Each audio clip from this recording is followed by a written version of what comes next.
Hello everyone, welcome back to another episode of the SMITE Comprehensive Guide to Atlas.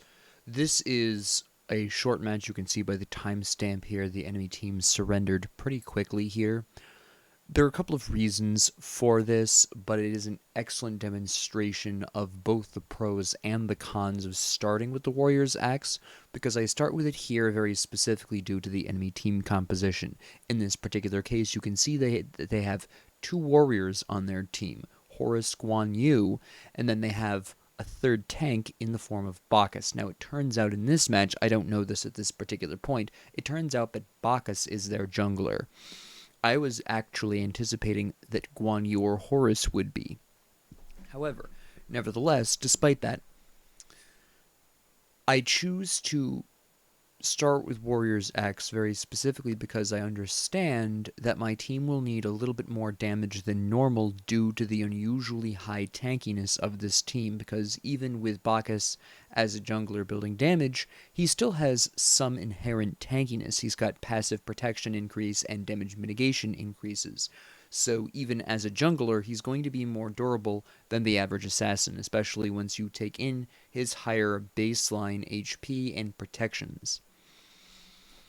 So, I go into the Warrior's Axe, knowing this full well ahead of time. I actually have already decided that I'm going to be evolving that into the Sundering Axe because that is a percentage of health damage. Granted, it is their current health, but against tanks, their current health tends to be higher than average anyways, and my main goal isn't to kill people at the end game. I'll already have gotten my level ups at that point. My main goal at the end game will be to weaken them down. So I already know I'm building Sundering Axe at the end. I don't wind up getting that far, but that's fine. So that is very specifically what we're talking about here. Alright, so we're just going to go on ahead and skip to here. Soul very politely asks and confirms how I want to pull these. Now I do very specifically request the Soul pull the green and I pull the Harpies. If I pulled green and Soul pulled the Harpies, that would also be fine. It really doesn't make a big difference here, to be honest. But the important thing here is the reason why green and the white, the Harpies here, are being pulled and not the purple is because if, for some reason, it takes you an unusually long time to clear these two camps, you can temporarily skip over the purple to get to wave, clear the wave, and then go and do your purple afterwards. Now, between Atlas and Soul, this really isn't a problem. This is a strong enough duo lane. You'll notice I pop a health potion. This is very specifically because, obviously, I need the healing, right? Now you're already seeing how much mana I've used. I'm about to use a little bit more here to clear this quickly, but you can already see where I've used half of my mana. Obviously I would have healed back some of this under Sentinel's gift, and this is going to seem like a problem until you see this duo lane gameplay, and then you're going to understand why sometimes you want Warrior's Axe. Now I am surprised at this point to see Guan Yu here. I was expecting Bacchus or Horus to be more likely the support, but I go for the Hachiman here. He winds up using his beads, it's fine. I use my potions, I'm just trying to clear the wave. I could activate my belt here. I do wind up doing so. Now the reason why I activate my belt here, right, is very specifically, you'll notice that they have a minion advantage. My concern here is that we will be poked out via minions and damage output, so I pop the belt specifically to give Soul some extra damage and attack speed so we can clear this minion wave a little bit faster. My intention here is not yet to actually fight. We clear the waves, now I want to fight. I grab Guan Yu because now we have minion advantage, we slap him down.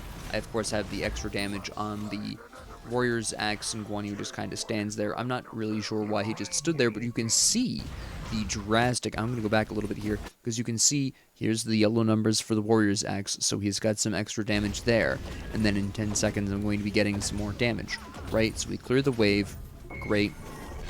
I grab him, I line this up, slam him down with the extra hit, and then, boom, extra damage via the Warrior's Axe is actually how he winds up getting finished off. Now, even if he hadn't stood there, we still would have killed him because I had my kinetic charge up, which would have slowed him down. It would have triggered that Warrior's Axe, even if I hadn't hit him with the auto attack. So regardless, he was absolutely dead at that particular point, and that's the really big deal with Warrior's Axe. You are basically gambling on your ability to kill someone on the enemy team, and thereby giving you moments like this where you can clear this camp or clear another wave in safety, or if I had chosen to, I could have quite easily gone back and then returned to lane in slightly less time than Guan Yu, and Sol would have been able to get some solo farm, which would have put her even farther ahead than the Hachiman. Right now, they're still kind of balanced because I pulled some golden experience away from Sol here, but if I'd gone back to Fountain and then come back, I would have slightly beaten Guan Yu because I wouldn't have had a couple of seconds of respawn timer, and I would have given Sol that ability to solo farm. So whether I went back or not, it was a win-win for us just by Guan Yu's death, right? At this point, I'm trying to get poke while clearing the wave. Now, I don't have the mana to press anything. Alright, so at this particular point, I'm just really looking to get some poke here with my Warrior's Axe. I get him with my Astrolabe hit, which is great. Get some good damage there. I take a good bit of damage from Hachiman, who quite correctly pokes me in exchange. And I'm looking to rinse and repeat this so I can get some golden experience, I can get some farm here, I'm a level ahead, and then Guan Yu goes pretty hard on me, so I'm getting out of dodge, right? I'm gonna kinetic charge out of here, I intend on going back. I decide not to go back because, lo and behold, Guan Yu is almost dead, and I have my relic up, I've got my glyph up, so even though I have no mana, I can still potentially contribute. Now, I decided they're too far back for this, so I'm going to go back here. I let Sol know again. I grab my stage 2 here. Now, I am fine to go back because you can actually see where the Guan Yu has very little resources left. He's got enough mana for about an ability, and he hasn't got a whole lot of health, and Hachiman has not a great amount of health either. And Sol, at this point, having at least hit level 3, she's got her escape, so she's fairly safe. Now, I initially am going to buy some multi-potions. I decide against this because we are ahead and I want to capitalize on that. I want to get my prophetic cloak as quickly as possible, so I decide against the multi-potions. I do keep the wards, but essentially I choose not to purchase the multi-potions on the basis that I want prophetic cloak earlier. If you intend on buying Gauntlet of Thebes, then multi-potions are going to be a bit more of a better purchase for you there. Now, Awilish comes in, I'm coming in, I really want that Hachiman to keel over. He does, I don't even need to be there. I'm just going to, at this point, grab some golden experience with the Sol. She's fairly ahead at this point, so she can spare it. I'm going to do some poke on these bastions, just because I can do it for free. It's a great time. I throw out my Astrolabe. I actually slightly goof, as you can see, where it's just barely not touching the bastion. That was a mild miscalculation on my part, but that's fine. I'm about to hit level 5. I'm going to go off and visit mid lane and help out the Kukulkan. Well, I say that, but Kukulkan and Awilish do not need any help killing these two here in the jungle. They kill Bacchus, they're about to kill the Discordia, and that puts us at a huge lead. This is probably where the enemy team decided it really needed to surrender. But I hit level 5, I grab some of this farm from Kukulkan. Again, he's fairly ahead of the Discordia. Now, he's even farther ahead of the Discordia than Sol is of the Hachiman, which is why I decided to rotate slightly before level 5. Obviously, in a perfect world, I would have hit level 5 first, but I didn't want to sponge any more off of Sol when Kukulkan was already farther ahead of his laning opponent. Now I'm heading over to the left lane, primarily because right now, at this particular point, Pele is just barely farther ahead than Horus. So my actual line of thought, and this is actually pretty important because this seems a bit odd, but I've already mentioned before how supports are more closely following their junglers, right? Now this is part of the reason why we can really put some additional pressure here. Now, I can see Guan Yu is in right lane, and that Sol has backed after clearing the wave quite nicely. So Sol is not in any danger at this particular point in time, and I am hoping that by pressuring this left lane, I get to do two things. One, pull Guan Yu over from right lane, because I don't want him there. I want Sol to have that 1v1 with Hachiman, because right now she's ahead. And two, Kukulkan is particularly ahead of Discordia, so I stand a better chance of getting Guan Yu killed in the mid lane than I do anywhere else. And I know he's not going to be able to make it over here in time, so we pretty much have a free kill on Horus here between the three of us. Pretty much, I say. It's not guaranteed, but he's already apparently used his escape. I grab him, I throw my ult down, off I go. Right? It's a lovely time. Now, at this particular point, I should be going back for my prophetic cloak. I want to actually very specifically help the Pele with the mana buff, which does come up at this time as I expected, but then Bacchus skanks her, so I'm gonna try and help her out here, but unfortunately he gets away, so we go back, and once again I am looking to help her with the mana buff here, just so she doesn't have to do it alone, just so it's done a little quicker, and also for a bit of golden experience for myself as well. Again, keep in mind that Tele is a bit ahead of Horus. She can spare some golden experience at this particular point in time. So having cleared that, I then wander deeper into the jungle just to make sure that it's, you know, I'm not going to get seen backing, which may affect how Guan Yu approaches situations. And I go back and I grab my prophetic cloak, I grab my wards, and then I'm looking to rejoin Kukulkan at mid. You can see him just clearing the green buff there, so that's where I'm going to go grab. And then I'm going to figure out where I'm going to go from there, because right now, what I'm looking at right here is the map. I just now see that Awelish is on Bacchus. She's ahead, so I've got a little bit of time. Grab my green buff, I'm going to go in to that fray and see what's going on here. Kukulkan busts out his ult. Here's Guan Yu. Alright, I need to make an appearance. Hit the Guan Yu, ideally. He runs away. Grab him. Hopefully we get some damage. Hachiman comes in. Now, Hachiman is an interesting problem here. Alright, Hachiman comes into what was originally a fairly fair fight. We had jungler versus jungler, support versus support, and mid versus mid. Now, Hachiman comes in, and while Sol is coming behind, which is why I continue to press the attack, at the end of the day, he still comes in a little bit earlier. In fact, we do lose Awelish here. Now, I'm just trying to force people out of this fight at this point because we are now on the back foot. We have lost our jungler, they have not lost theirs. So I'm trying to pressure them as much as possible. That's why I'm throwing out so many abilities. That's why I busted out my ult. I am trying to intimidate them away from my allies. Now, Kukulkan picks up on this and backs off. Sol only backs off once I start doing so. And Kukulkan probably backed off simply by a lack of mana here, more than anything else. So he weakens down the Discordia. I wind up killing the Discordia. Now you can actually see me hesitate for a minute here because she does this and then I'm dashing towards her and then I stop here and I'm kind of I stand there for a second. And the reason why I do ultimately decide in that second to throw my Astrolabe is because Kukulkan wasn't advancing forward, most likely because he didn't have the mana, and rather than potentially allow her to get away or get too deep in the tower for it to be safe to kill her, I just throw the Astrolabe to finish her off. Again, keep in mind that Atlas can turn these levels into potential early game, mid game damage, so with Atlas I really don't mind this too much. Right, I also got, of course, that delightful stack of the Prophetic Cloak, which is also why I insisted on poking Guan Yu there. That was another stack waiting to happen. Pele kills Horus.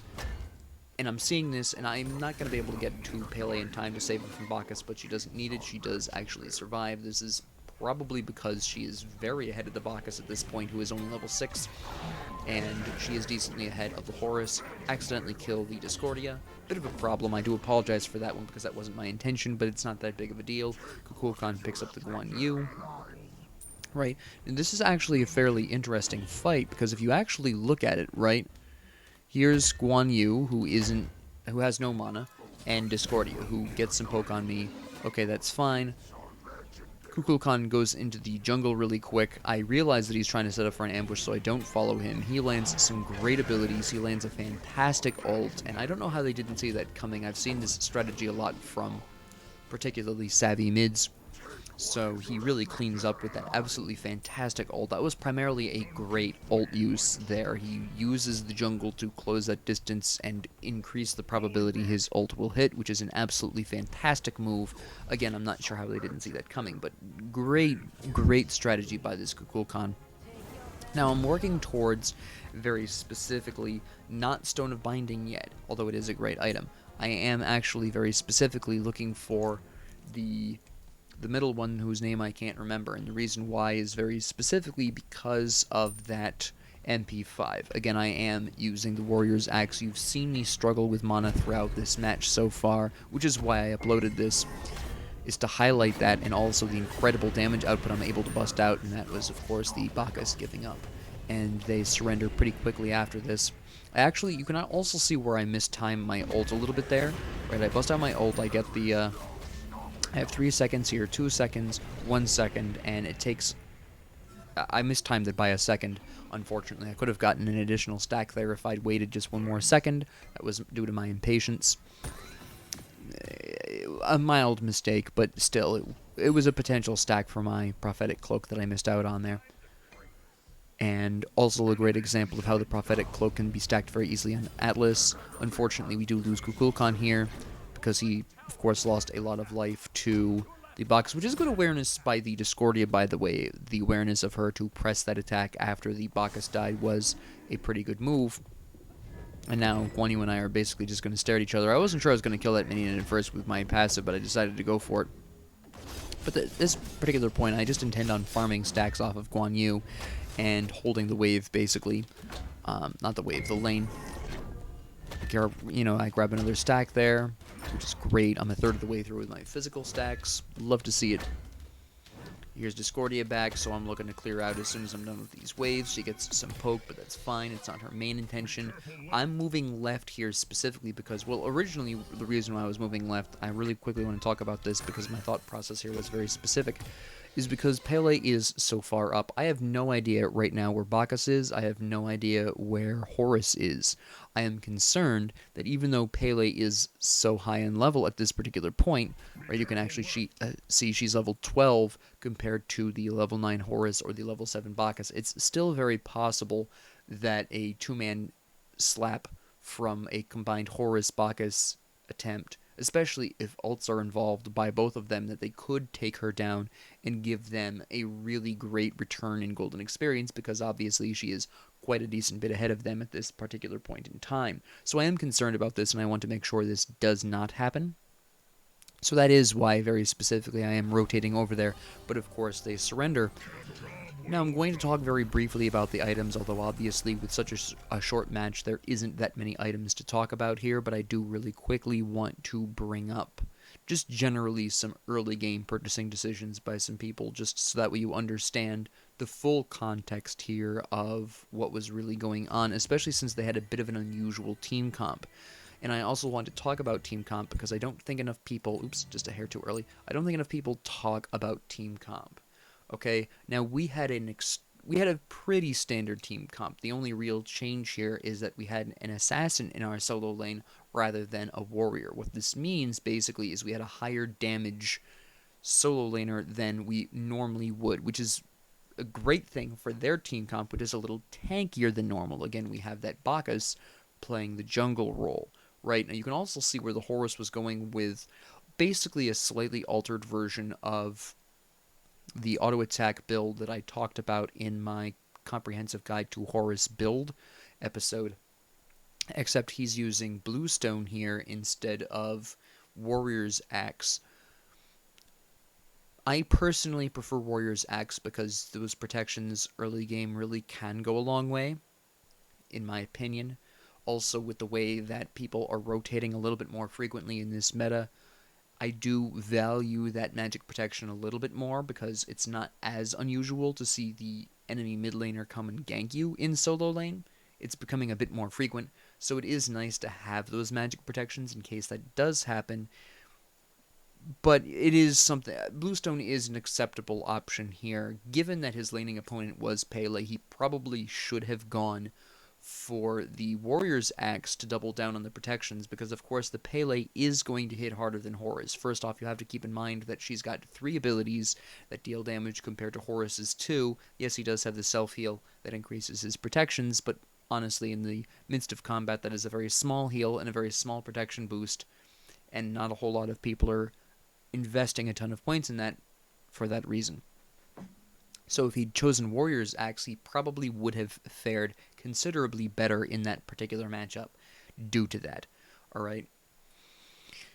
Now, you might also be wondering about the Pele's Blink and why she does not have Teleport. This is likely something she grabbed immediately upon her first kill. She likely killed Horus fairly early on and then chose to grab Blink instead of Teleport. Some solos do this. They don't grab their relic first thing, they wait until their first boxing match against the laning opponent, and if they win that boxing match, they will usually not buy Teleport. They will instead buy something else. The basic idea here being, if you don't buy your relic at the start of the match, you only get Teleport if you lose that first boxing match. Whether this loss involves your death or simply you being forced back due to low health is irrelevant. If you lose that first boxing match, you by teleport is the basic idea. Now, not all solos do this, but this is definitely the mindset that Zealous the Pele chose to approach this match with. Zealous didn't purchase a relic here because they wanted to wait until that first boxing match to see if they would be able to get away with not grabbing teleport. Pele, having a move speed boost in one of her abilities, can get away with this strategy. She doesn't lose as much time getting back to lane without teleport as other solos do. So, viable strategy for Pele. You do have to be careful with this though. Some warriors, some assassins, some gods in general cannot pull this off because they don't have any kind of way of getting back to the lane quickly enough. So that is why she has that. Right, and then she grabbed Soul Eater, giving her some really intense sustain versus the Horus. The Horus, honestly, given this likelihood, probably should have gone with Contagion here, but again, that's just a matter of what I suspect would have really considerably helped him. Now, the Discordia isn't really... even though she did not perform particularly well here, this is more due to the Kukulkan's absolutely fantastic strategy and speedy building of the stacks on the tablet there. While Discordia did go for Book of Thoth instead of the tablet, that's not necessarily in and of itself a huge mistake. You can build the two in technically either order. Obviously, the tablet is slightly preferred because it's true damage as opposed to just regular old mana, but an argument can be made that building Book of Thoth first helps one to sustain for longer in lane and therefore is the better second choice. So that's still a matter of some debate in the SMITE community. It really comes down to your preference and what you prefer, sustain or raw damage. So there's really no... This wasn't a build issue for the Discordia, nor was the Kukulkan building just absurdly well. They were building fairly similarly. Obviously, she wasn't going for the tablet that early. She probably should have been, but... I mean, her third item was not the tablet. But anyways, this was more due to the Kukulkan being very aware and very skilled and very strategic in his approach to the lane. So this is more of a shout-out to Gorgeous Borges, who absolutely has great tactical sense and fantastic gameplay here. The Bacchus, though, the Bacchus building Book of Thoth is a big reason why the Bacchus had a problem. Notice that Awelish went straight into, first off, a real jungling item. Bacchus went into the Hourglass he probably should not have. The eyeball would have served him a similar purpose here, which is mana restoration, which was probably Bacchus's chief concern here. Obviously, Bacchus, with his constant need to chug alcohol, specifically wine, and if you're wondering, really wants MP5. However, you don't need to always be grabbing the Hourglass for this. The Eye of the Jungle works, the mana restoration from clearing jungle camps with Boomba's Dagger works. You don't need to always be grabbing the Hourglass. So that did hurt him a little bit because it wasn't allowing... Essentially, what was happening by this choice is, yes, he was still getting the mana he needed because that's obviously a fantastic amount of MP5 out of the Hourglass. The issue here, by choosing that, is that Bacchus was simply unable to keep up with Awelish. Consider, Awelish, with the Eye of the Jungle, was doing extra damage to jungle minions, and therefore was clearing camps faster, which would have helped her right out the gate. Right as, everyone was clearing their jungle camps, that would help her and Kukulkan get to lane faster than Bacchus and Discordia, which is an early lead that the Kukulkan Gorgeous Borges clearly took advantage of, okay? And something else that inhibited the Discordia. Again, I'm not going to be too harsh on the Discordia here. The Discordia was okay. But the Bacchus not building a proper jungling starter meant that they cleared the camps slower than Awelish and Kukulkan did. The second problem is that Awelish is considerably faster than Bacchus when moving through the jungle. Awelish can jump on Suku, besides, of course, the just natural, speed of Suku, and considering that Bacchus as a jungler can jump over some walls, but also has fewer damaging abilities to take advantage of to clear camps, because his first ability is Chug, which does not do damage. Therefore, Bacchus cannot actually present and produce damage as quickly as a Wheelish can in either the jungle or in a gank attempt. So Bacchus is going to fall behind not only in terms of movement, but in his ability to clear camps. He can clear effectively 2 camps quickly, and then he has to wait until either his belch or his belly flop are back off cooldown, which can take an approximate 10 seconds. In this particular case, one could considerably say 9 to 10 seconds, depending on the ability. I can't remember the abilities, the specific cooldowns of belly flop and belch specifically off the top of my head, but you know what I'm talking about. So what the Bacchus does is doubles down on this error by going for a stacking item. Now, I've discussed this at length before, where most stacking items are a fairly imprudent purchase on assassins in the jungle role, or actually any jungler in general, because you are not in a lane, you are not killing 5 or 6 minions a pop, you're killing jungle camps in groups of 3, and then you're spending your time traveling to the next camp, killing another 3. It's a slower process to stack in the jungle than it is to stack in lane, which is why I generally advise, as a general rule of thumb, to not build stacks when one is jungling. There are exceptions. Soul Eater is a fantastic exception to this, as well as certain assassins and certain junglers, non-assassin junglers, that can pull this off, but we'll talk about them in due time. At the end of the day, Bacchus is not one of these, and so to build stacks when he already has a disadvantage both in clear, in gank, and in 3 areas, gank, clear, and also in travel speed, he was doomed to never be able to compete with the Wheelish at any level. Now, against most other matchups, he probably would have been able to struggle back with some kind of gains, but against a Wheelish, or, say, Mercury, or Lancelot, he would have been equally as doomed, just based on his building decisions. Okay? The Guan Yu wasn't really building anything out of the ordinary. I do like the Gauntlet of Thebes. Guan Yu does have a bit of a harder time stacking the Prophetic Cloak than a lot of other people, because one of his abilities does not do damage, so cannot trigger that, so you're waiting for cooldowns again.